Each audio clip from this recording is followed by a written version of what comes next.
Hello YouTube, I'm back again. Today I want to talk about elderly preppers. Is your bug in location or your bug out location an oasis?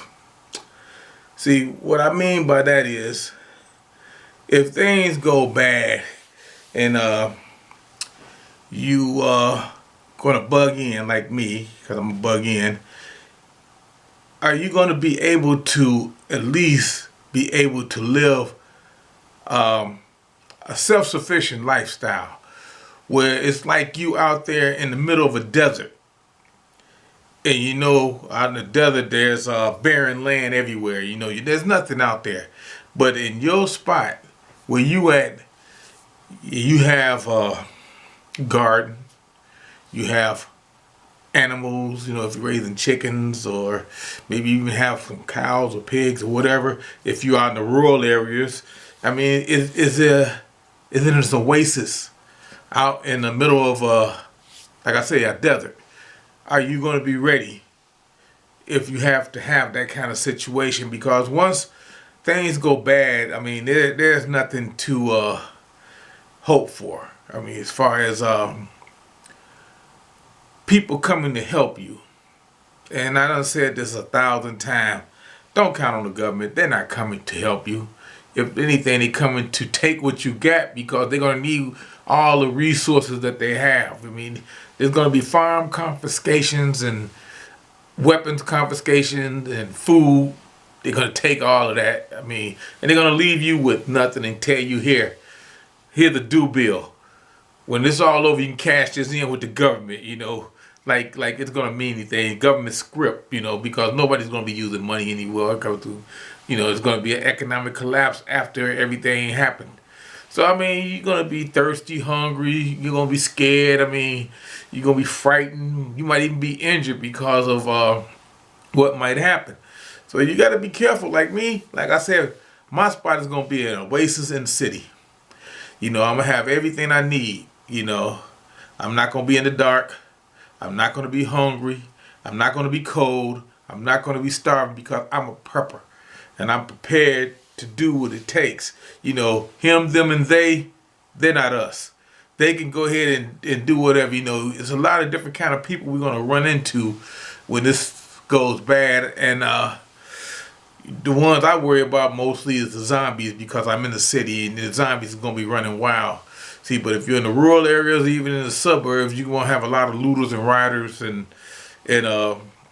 wolves and coyotes out there. And I mean, wolves is, I think those are going to be the most dangerous people you run into, because those are going to be people that's like-minded, that's only out there to do you harm. They might be criminals. I'm not talking about gang members.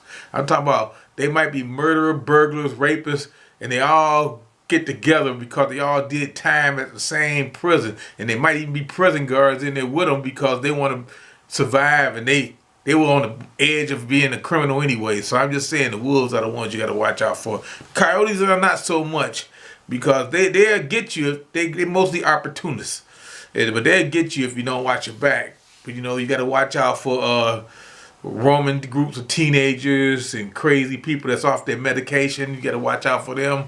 And you got to watch out, like I say, for the zombies, which is the drug addicts and stuff like that, and people that are addicted to stuff that they got to have. I don't care what it is. If they got an addiction for it, I mean, a lot of people smoke cigarettes, but if they have an addiction for cigarettes, they will go out they will go out in the middle of a tornado and look for a cigarette. It does sound funny, but I'm just saying, don't be blindsided by what's going on out there. I mean, it's going to be serious enough that you could either die or suffer at the hands of one of them ruthless people. But I'm not really too concerned, because I say I'm in a oasis here. And you just got to fortify your spot, especially if you're bugging in. I mean, it's going to be a hard thing to do, make yourself a hard target, but just make sure it's defensible, because like I say, with every oasis, there's always going to be fight over water. Like if you're in a desert, there's always fighting over water. People don't have no idea how to survive. And then, like I said, I just found out what the word Tiawaki means. I didn't know what it means. I mean, I kept hearing it. I thought it was an Indian word, but then I found out it was abbreviation. It's abbreviation for the end of the world as we know it. Teotwawki. See, I didn't know. I was saying Tiawaki. What is that? What is that? And that's what it was. I guess I'm a little slow.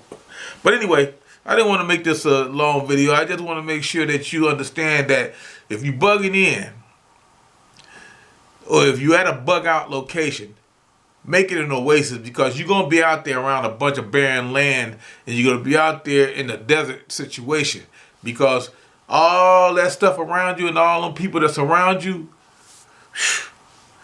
they're not your friends. I mean, you're going to run into people that's organized, former military. They got squads and teams and stuff like that. Prepare yourself, because they're going to be out there trolling for spots like yours, for, like I say, your piece of the action, your piece of the rock, because they want to take it. And like I said, usually if you're out there in the rural areas and you got a nice secluded spot, you're in pretty good shape. If you're in a large enough city where there's so much other stuff that they can take, where they're gonna actually attack the rich people first, you know, go into the big neighborhoods. Like if you're in California, they're gonna destroy Beverly Hills, because they're going for what they can get. You know, I've seen people loot and they go and get TVs when there's no power. You know, so I'm just saying, but just don't trust the government. I love my government, but I'm talking about in the shit hit the fan situation. You just got to be wary of what the government gonna do for you, because if they're gonna do anything and they want to do anything, they need to stop whatever's gonna happen from happening. But you know, who knows? Because martial law is not good for anybody. It's not my friend. All right, I just wanted to say this, and everybody be safe.